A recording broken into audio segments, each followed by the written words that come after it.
En l'Elx, primer entrenament del nou fitxatge Alejandro Iturbe i nova parada en el Tour de recerca de socis per les comarques alacantines. Esta vegada al Baix Segura. Hi ha estat Pere Conca.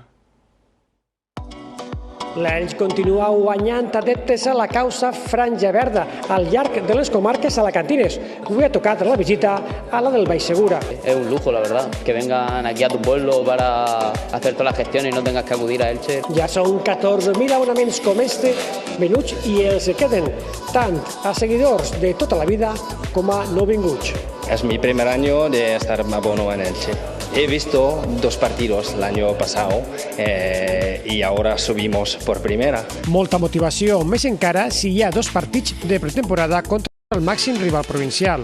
Se echan de menos esos derbis, ¿no? Porque siempre dan vidilla, ¿no? Es una buena idea que haya derbis y sobre todo que entre las 2 aficiones y entre los 2 equipos pueda haber una buena sintonía. L'última a arribar, el porter Iturbe, pronto ho sabrà.